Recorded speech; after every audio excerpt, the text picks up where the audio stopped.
Hello everyone, welcome to my YouTube channel. আজকের এই ভিডিওতে আমি শেয়ার করব আরআরবি এলপি মেডিকেলে কি টেস্ট করা হয় এবং তার সাথে সাথে আমার ফুল এক্সপিরিয়েন্স শেয়ার করব এবং বলবো যে আমার কেন 4 দিন লেগে গিয়েছিল।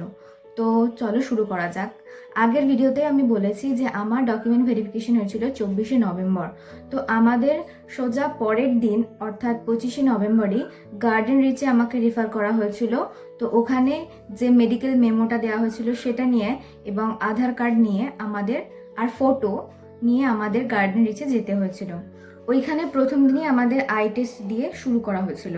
আই টেস্টের মধ্যে যেগুলো ফার্স্ট দিনে হয়েছিল সেগুলো হলো আমাদের চোখের ভিশন 6/6 কিনা সেটা দেখার জন্য ওনারা যে একটা বোর্ড ছিল ওখানে টাঙানো ছিল লেখাগুলো, অনেকগুলো লেটার লাগানো ছিল এবং একবার ডান চোখ বন্ধ করে আর একবার বাঁ চোখ বন্ধ করে লেটারগুলো পড়তে বলছিলেন এবং কালার ব্লাইন্ডনেসের জন্য যে একটা বুক আছে সেই বুকটা পড়তে বলছিলেন এবং এক চোখ বন্ধ করে কোনটায় কি লেখা আছে সেটা বলতে বলছিলেন। তার সাথে একটা চশমা পরিয়ে দিয়েছিলেন, সেই চশমা পরে সামনে লাল, হলুদ, হালকা সবুজ, সবুজ এই যে রেগুলো আসছে কখন কোন রেটা আসছে সেটা বলতে বলা হয়েছিল। তারপর একটা পেপার দেওয়া হয়েছিল, সেই পেপারে অনেক ছোট ছোট করে অনেকগুলো সেন্টেন্স লেখা ছিল, সেগুলো মানে একটা চোখ বন্ধ করে আর কি পড়তে বলছিলেন।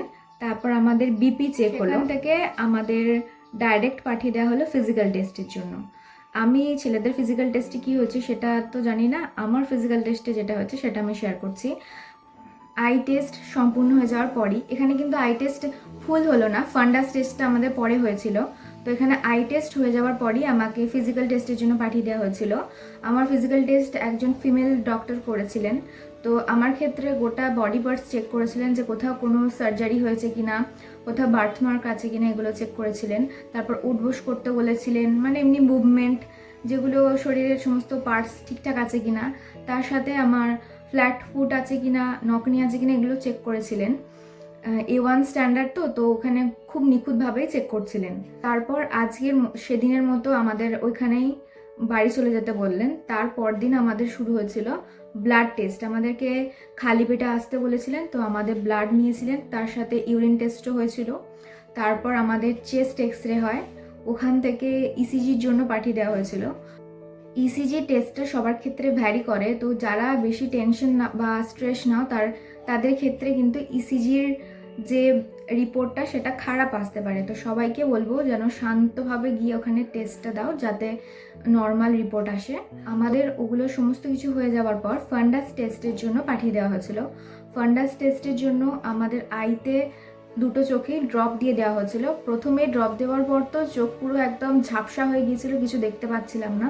তারপর একটা মেশিনের সামনে বসিয়ে দেওয়া হয়েছিল, দিয়ে একটা খড় মতো আছে, সেখানে আমাদের চোখে পাওয়ার আছে কিনা সেটা আরেকবার চেক করলেন।